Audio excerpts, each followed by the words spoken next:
Hello everyone, so welcome to this lecture, and in this lecture I am going to discuss about mechanical measurement। तो सबसे पहले हम देखेंगे definition क्या होती है मेजरमेंट की।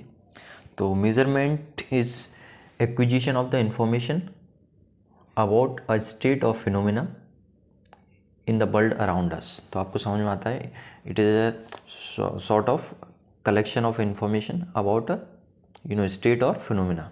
ठीक है, तो अब हर इन्फॉर्मेशन आपको एक तो समझ में आ गया मेजरमेंट क्या है, कलेक्शन ऑफ इन्फॉर्मेशन या एक्विजिशन ऑफ द इन्फॉर्मेशन। लेकिन क्या हर इन्फॉर्मेशन मेजरमेंट होगी? नहीं। The information which will be in the form of number can be considered as a measurement, है ना। जो नंबर के फॉर्म में होगी उसी को आप मेजरमेंट कंसिडर करोगे। अब इसकी मेजरमेंट की डिस्टिंक्ट प्रॉपर्टी क्या क्या होती हैं वो देखते हैं। तो सबसे पहले एक इसकी प्रॉपर्टी है, इट मस्ट बी डिस्क्रिप्टिव। ठीक है, तो डिस्क्रिप्टिव का क्या मतलब वो आप यहाँ पे देख सकते हैं, must have a relationship between object of measurement and measured result.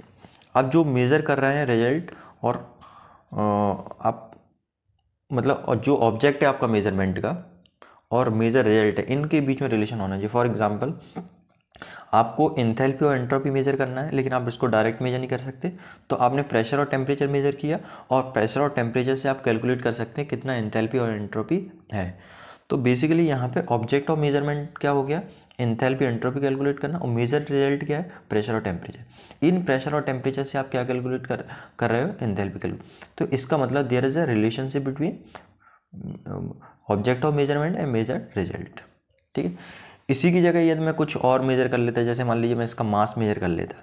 ठीक है, तो मास और एंथैल्पी एंट्रोपी में रिलेशनशिप नहीं है, आप मास से डायरेक्ट फाइंड आउट नहीं कर सकते, तो वो मेजरमेंट नहीं कहलाएगा। If I talk about the enthalpy and entropy measurement, तो जैसे क्वालिटी होती है ना, तो आपको किसी सिस्टम की क्वालिटी मेजर करना है, या प्रोडक्शन सिस्टम है उसकी क्वालिटी मेजर करना है, या फैक्ट्री की क्वालिटी मेजर करना है। तो क्वालिटी मेजर करने के बहुत सारे पैरामीटर्स होते हैं, कस्टमर सेटिस्फाई है या नहीं है, आपका कितना आपका प्रोडक्शन हुआ, कितना सेल्स हुई। तो ये सारे पैरामीटर्स हैं जिसमें आप क्वालिटी मेजर कर सकते हैं। तो क्वालिटी हो गया ऑब्जेक्ट ऑफ मेजरमेंट, और मेजर रिजल्ट क्या है जो मैंने आपको अभी बताया, कस्टमर का सेटिस्फेक्शन, कितना प्रोडक्शन हुआ और रिजेक्शन कितना हुआ, है ना। दूसरा है इस इट शुड बी सिलेक्टिव। ठीक है, पहला आपका डिस्क्रिप्टिव, दूसरा सिलेक्टिव। तो सिलेक्टिव का मतलब है provide information only about measured, not about the state of phenomena around us. ठीक है, जैसे फॉर एग्जांपल आपका कोई इंस्ट्रूमेंट है ना, जैसे मैंने यहाँ पे लिखा हुआ है विंड स्पीड को मेजर करने के लिए आपने एक इंस्ट्रूमेंट लगा दिया। तो वो इंस्ट्रूमेंट बहुत सारी क्वांटिटी की पे एक्सपोज होगा। जैसे आपने विंड स्पीड को मेजर करने के लिए लगाया, तो वो टेम्परेचर को जो टेम्परेचर है उसके लिए भी उसको एक्सपोजर मिल रहा होगा, है ना, और ह्यूमिडिटी को भी एक्सपोजर मिल रहा होगा। लेकिन आपका जो इंटेंडेड ऑब्जेक्टिव है वो क्या है, विंड स्पीड को मेजर करना। तो ऐसा नहीं कि इंस्ट्रूमेंट वो सारी चीज़ों को मेजर कर रहा है, ह्यूमिडिटी को मेजर कर रहा है, टेम्परेचर को मेजर कर रहा है ना। आपका जो इंटेंडेड ऑब्जेक्ट विंड स्पीड है, तो it must read wind speed only. ठीक है, तो ये क्या होना चाहिए, सिलेक्टिव होना चाहिए। ये तो कोई इंस्ट्रूमेंट बहुत सारे क्वांटिटीज़ या बहुत सारी चीज़ों पे एक्सपोज है, तब भी वो सिलेक्टिव चीज़ को मेजर करे। तीसरा है ऑब्जेक्टिव, तो outcome independent of the observer. ठीक है, जो आउटकम है वो ऑब्जर्वर के इंडिपेंडेंट हो। फॉर एग्जांपल आप टेम्परेचर मेजर कर रहे हैं, ठीक है, तो टेम्परेचर थर्मोमीटर से यदि मैं मेजर करूं या कोई कॉमन मैन मेजर करे या डॉक्टर मेजर करे, तो उसकी क्वांटिटी सेम आएगी।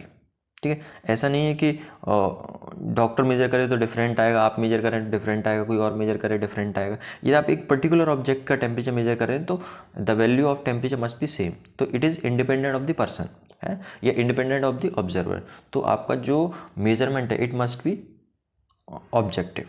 ठीक है, तो आपको ऐसा नहीं सब्जेक्टिव हो। सब्जेक्टिव होने का मतलब ये होता है कि मैं मेजर करूं तो कुछ और आ रहा है, आप मेजर करो कुछ और आ रहा है, कोई थर्ड पर्सन मेजर करे तो कुछ और आ रहा है। तो it must be independent of the observer, और ये सब्जेक्टिव नहीं होना चाहिए। मेजरमेंट कैसा होना चाहिए, ऑब्जेक्टिव होना चाहिए। अब क्वेश्चन है, ये तो हमने समझ लिया मेजरमेंट क्या होता है। तो मेजरमेंट की सबसे पहले डेफिनेशन समझी कि collection of the information and the information must be in the form of number. दूसरी चीज़ हमने ये समझी कि मेजरमेंट की 3 डिस्टिंक्ट प्रॉपर्टी होती हैं, एक तो होता है डिस्क्रिप्टिव, दूसरा सिलेक्टिव और तीसरा ऑब्जेक्टिव। ये क्या होते हैं हमने देखा।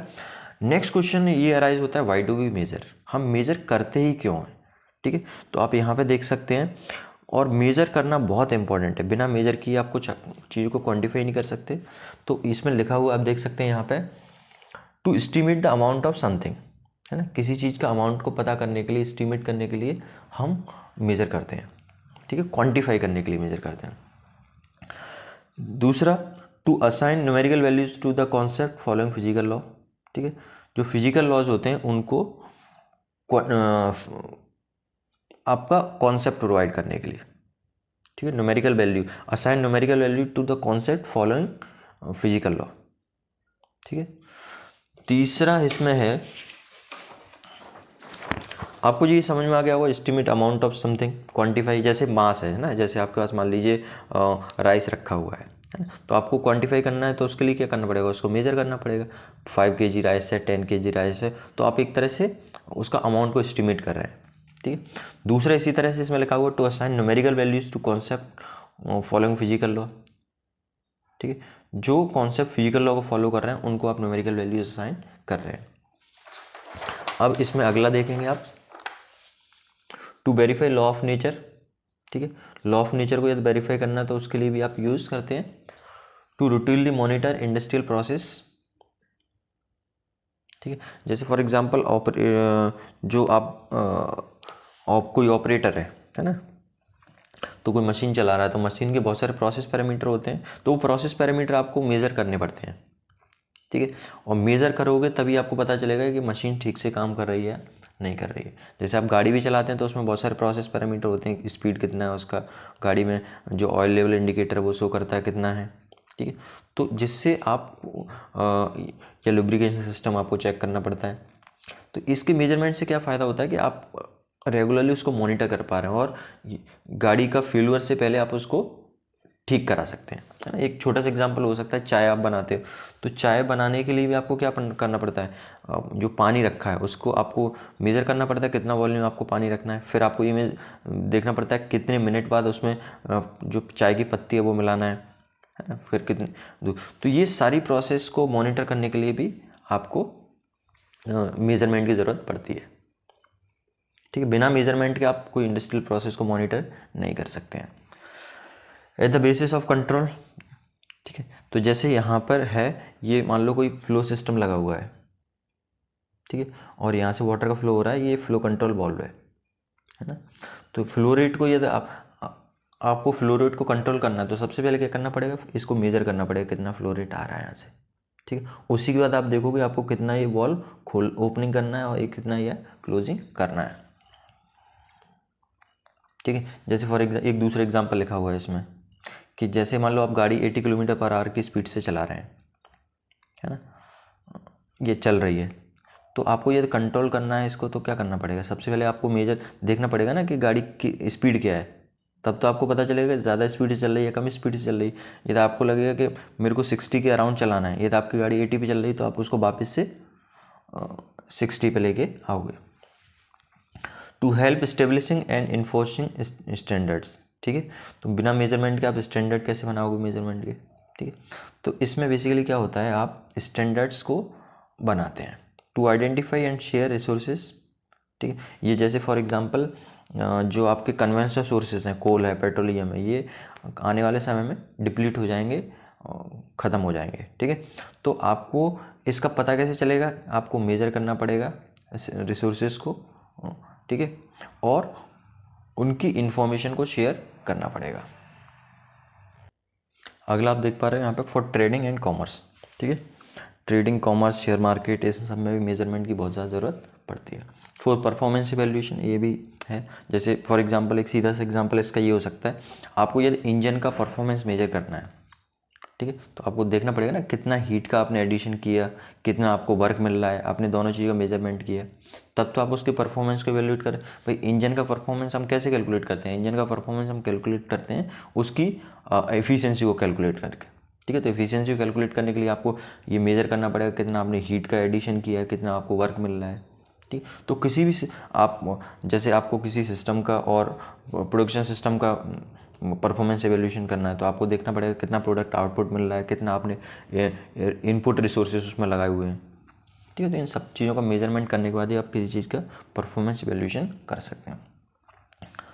अब एक इसमें पॉइंट था to verify law of nature, है ना, मैकेनिकल मेजरमेंट में क्यों करते हैं, तो उसके लिए तो जैसे फॉर एग्जांपल कोई हाइपोथेसिस होती है, ठीक है, हाइपोथेसिस कुछ भी हो सकती है, मतलब आपने कोई भी हाइपोथेसिस बना दी है पहले, लेकिन वो हाइपोथेसिस लॉ तब बनेगी जब उसको आप एक्सपेरिमेंटली वेरीफाई कर देंगे, है ना। जैसे न्यूटन्स के लॉ थे, तो न्यूटन्स के लॉ भी एक तरह से हाइपोथेसिस थे, लेकिन आपने उस चीज़ को एक्सपेरिमेंटली वेरीफाई कर दिया तो वो हाइपोथेसिस किस में चेंज हो गया, लॉ में चेंज हो गया। अब देख सकते हो यहाँ पे लिखा हुआ है अ सपोजिशन और explanation that is provisionally accepted in order to interpret certain events of phenomena and to provide the guidance of the for further investigation, ठीक है। जनरली कोई भी आप रिसर्च वगैरह स्टार्ट करते हैं तो रिसर्च में कोई हाइपोथेसिस बनाते हैं और उस हाइपोथेसिस को फिर एक्सपेरिमेंटली आप प्रूव करते हैं। यदि एक्सपेरिमेंटली वो प्रूव हो जाता है तो वो लॉ में कन्वर्ट हो जाता है, अदरवाइज वो हाइपोथेसिस ही रहता है। तो यहाँ पे आप देख सकते हैं लिखा हुआ है सपोजिशन और explanation that is provisionally accepted in order to interpret certain event, है ना।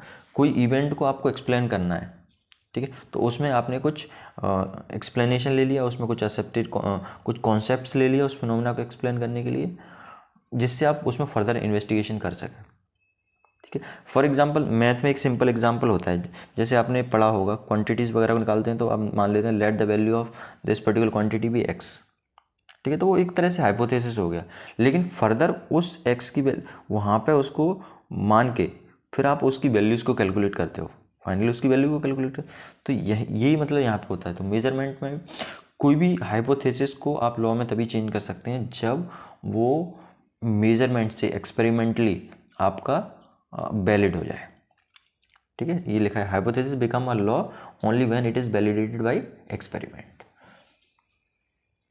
तो यहाँ पे देख सकते हैं केपलर लॉ है, हिग्स बोसॉन है। अब इसमें अगला है लेवल ऑफ मेजरमेंट, ठीक है। तो लेवल ऑफ मेजरमेंट में किस टाइप के लेवल्स आते हैं वो आप देखते हैं। एक तो होता है नॉमिनल और क्लासिफिकेशनरी मेजरमेंट, ठीक है। इसमें होता है टू नेम, आइडेंटिफाई और क्लासीफाई ऑब्जेक्ट, ठीक है। और इसमें आपका जैसे फॉर एग्जांपल क्रिकेट की टीम है तो उसमें लिखा रहता है किसी का जर्सी का नंबर होता है 7, किसी का 12, किसी का 15, किसी का 99, लेकिन इनका कोई स्पेसिफिक मतलब नहीं होता है। ये इसमें सिर्फ आपको नाम देने के लिए या आइडेंटिफाई करने के लिए उस पर्टिकुलर ऑब्जेक्ट को नंबर देते हैं, ठीक है। ये लोवेस्ट लेवल ऑफ मेजरमेंट कहलाता है। आप यहाँ पे देख सकते हैं लिखा हुआ है A equals B, A is not equals to B, all member in a group are equivalent, है ना। और इसमें सारे मेंबर इक्वल होते हैं। जैसे फुटबॉल की टीम है, क्रिकेट की टीम, वहाँ पे आप नंबर असाइन कर रहे हैं, लेकिन वो नंबर असाइन किस लिए कर रहे हैं, ऐसा नहीं है कि 99 है वो बड़ा है 10 छोटा है, एक उसको पर्टिकुलर आइडेंटिटी देने के लिए, ठीक है। ऑल इसमें equivalence relationship is reflective, transitive and symmetrical, allow statistical operation like, ठीक है। तो इसमें जैसे लिखा हुआ है, एक और एग्जांपल है, जैसे इसमें ग्रेड ऑफ स्टूडेंट होती है, ठीक है। तो ग्रेड में जैसे उसका ग्रेड आया A+, ठीक है, तो उसका मतलब ये है कि वो A ग्रेड वालों से बेटर है, B ग्रेड वालों से बेटर है, लेकिन एग्जैक्टली वो कितना बेटर है वो ये इसमें नहीं बताता है, ठीक है। सिर्फ ये क्लासीफाई करने के लिए, जैसे ग्रेडिंग सिस्टम है तो ग्रेडिंग सिस्टम बेसिकली क्या कर रहा है, बच्चों को क्लासीफाई कर रहा है ना। जैसे आप इनिशियली से इसको कनेक्ट करोगे तो क्लासीफाई कर रहा है। परसेंटाइल होता है इसी तरह, तो परसेंटाइल भी एक नॉमिनल लेवल होगा, क्योंकि जैसे मान लो किसी का 90 परसेंटाइल आया है तो इसका मतलब वो जो 90% लोग हैं उनसे उसने बेटर परफॉर्म किया, है ना। और कितना बेटर परफॉर्म किया वो नहीं पता चलता है उसमें, सिर्फ आइडेंटिफाई क्लासीफाई हो सकता है, ठीक है। अगला इसमें इंटरवल और इक्वल इंटरवल, ठीक है। तो इसमें पहला आपका था नॉमिनल और दूसरा है इंटरवल, इक्वल इंटरवल। तो इसमें आप देख सकते हैं लिखा हुआ है to indicate equal distance is the in the concern object measure through numerical equal distance on the scale, ठीक है। तो जो भी आप मेजर करते हैं उसको इक्वल डिस्टेंस में डिवाइड कर देते हैं, ठीक है। Constant and equal unit of the measurement, अभी आप एक यूनिट से हम बताते हैं इसको। और इसमें आप एडिशन सब्ट्रैक्शन आर पॉसिबल, जबकि उसमें एडिशन सब्ट्रैक्शन पॉसिबल नहीं है, जो आपका नॉमिनल या नॉमिनल मेजरमेंट है, ठीक है। जैसे फॉर एग्जांपल टेम्परेचर स्केल होती है, ठीक है। तो टेम्परेचर स्केल कैसे बनाते हैं, जो आपका आइस पॉइंट होता है, जो कि आइस पॉइंट होता है, आइस पे रखा आपने, तो उस टाइम के जो मरकरी का एक्सपेंशन होगा उसको 0 डिग्री सेल्सियस मान लिया, और जो स्टीम बनती है 100 डिग्री, उसको 100 डिग्री सेल्सियस मान लिया। तो 0 डिग्री और 100 डिग्री सेल्सियस मरकरी की पोजीशन होगी। 0 डिग्री पे एक जगह पर्टिकुलर जगह मरकरी की पोजीशन होगी, 100 डिग्री सेल्सियस पे एक पर्टिकुलर जगह मरकरी की पोजीशन होगी, और 0-100 के बीच में जो भी डिस्टेंस है उसको 100 पार्ट्स में आपने डिवाइड कर दिया। ठीक है, तो ये आपका इक्वल डिस्टेंस को रिप्रेजेंट करता है। तो आप देख सकते हैं constant and equal unit of measurement. Equal unit of measurement का मतलब ये है कि जो 0 से 10 होगी वैल्यू, वही 10 से 20 के बीच में होगी। तो इक्वल यूनिट ऑफ मेजरमेंट का मतलब वही है।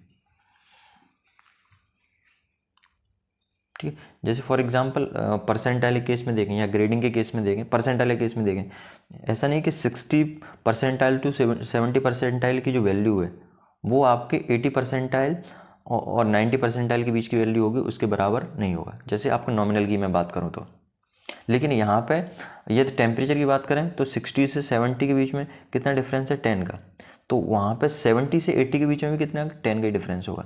लेकिन यदि परसेंटाइल केस में बात करें तो 60 से 70 के बीच में जो परसेंटाइल का डिफरेंस है, और आप 17 से 80 के बीच में परसेंटाइल का डिफरेंस है, न्यूमेरिकली यदि बात करेंगे तो वो इक्वल नहीं होगा। ठीक, ऑब्वियसली 70 से 80 के बीच में जो परसेंटाइल होगा वो ज़्यादा होगा इन कंपेरिजन टू 60 से 70 के बीच में परसेंटाइल होगा। ठीक है, अगला है इसमें एडिशन और सब्ट्रैक्शन आर पॉसिबल। इसमें एडिशन और सब्ट्रैक्शन कर सकते, तो इसमें एडिशन और सब्ट्रैक्शन पॉसिबल है। और आप देख पा रहे हो इसमें लिखा हुआ है आपका all magnitudes relative to selected arbitrary reference. For example जैसे आप टेम्परेचर मेजर करते हैं, तो टेम्परेचर मेजर करते हैं उसमें 0 डिग्री सेल्सियस किसको मान के चलते हैं, जो आइस का पॉइंट है जहाँ पे बर्फ़ जमती है, और 100 डिग्री सेल्सियस किसको मान के चलते हैं, आपका जहाँ पे स्टीम का फॉर्मेशन होता है। तो 0 डिग्री आपने उसको मेंशन कर दिया, जैसे मान लीजिए थर्मोमीटर है, ठीक है, और इस थर्मोमीटर में यहाँ पे मरकरी का लेवल है, ये 0 डिग्री है। ठीक है, 0 डिग्री सेल्सियस था, और इसके बाद आपने 100 डिग्री वाटर का बॉइलिंग पॉइंट है, इसको 100 मेंशन कर दिया, और इन दोनों के बीच में 100 डिवीजन आपने बना दिए। तो आप यहाँ पे एक रेफरेंस के रिस्पेक्ट मेजर कर रहे हैं, और वो रेफरेंस क्या है, वो रेफरेंस यदि आप देखेंगे तो अगला इसमें जो टाइप है उसको बोलते हैं रेशियो। ठीक है, तो आप यहाँ पे देख पा रहे हैं to incorporate all the characteristic of a nominal, ordinal and interval scale. ठीक है, तो सबसे पहली चीज़ आपको ये समझ में आती है कि इंटरवल स्केल, ये जो रेशियो वाला है, तो इसमें नॉमिनल, ऑर्डिनल और इंटरवल स्केल तीनों का जो करेक्टरिस्टिक हैं वो इंक्लूड होते हैं। नेक्स्ट इसमें थोड़ा सा डिस्कस करेंगे टाइप मेथड ऑफ मेजरमेंट। तो मेथड ऑफ मेजरमेंट में आप एक है डायरेक्ट कंपैरिजन। ठीक है, जैसे आप लेंथ होता है, मास होता है, तो लेंथ को आप क्या करते हैं, जो इंच टेप है, आप फॉर एग्जांपल मुझे इसका लेंथ मेजर करना है, तो इसके ऊपर मैंने इंच टेप या स्केल रखा तो मेजरमेंट हो गया। मास होता है तो जो तराजू होता है उसमें आपने रख दिया, तो वहाँ पर डायरेक्ट मेजरमेंट होता है। इनडायरेक्ट मेजरमेंट जिसमें हम दूसरी क्वांटिटी को मेज़र करते हैं, मेज़र करने के बाद उसको एम्पलीफाई करते हैं, एम्पलीफाई करने के बाद वो रिजल्ट आता है। जैसे for example mass of electron निकालते हैं, मास ऑफ प्रोटॉन निकालते हैं, जो चार्ज ऑफ इलेक्ट्रॉन निकाल रहे हैं। तीसरा है इसमें deflective, difference and null method. तो डिफ्लेक्शन में आप देखेंगे यहाँ पे लिखा हुआ है result entirely reading on a device linearly of the scale is important. Linear of scale क्या होता है वो आगे देखेंगे। इसमें स्प्रिंग बैलेंस है, ठीक है, तो स्प्रिंग बैलेंस में क्या होता है, वेट मेजर करने के लिए, तो स्प्रिंग बैलेंस पे आपने वेट नीचे लटका दिया, ठीक है, तो आप वहाँ पे जो वेट मेजर कर रहा है, मास मेजर कर रहा है, वो किसके टर्म्स में मेजर कर रहे हैं, in terms of deflection of spring. ठीक है, तो और वो फार्मूला होता है उसका। फिर अगला है डिफरेंस। ठीक है, indicate difference between unknown, measured and non measured. इसमें एग्जांपल आपका आता है यूट्यूब मैनोमीटर। तो यूट्यूब मैनोमीटर में यदि आप देखो तो इस तरह से, जैसे मान लो ये कोई पाइपलाइन है, ठीक है, तो यहाँ पर इस तरह से यूट्यूब मैनोमीटर कनेक्टेड रहता है इन दो पर्टिकुलर पॉइंट।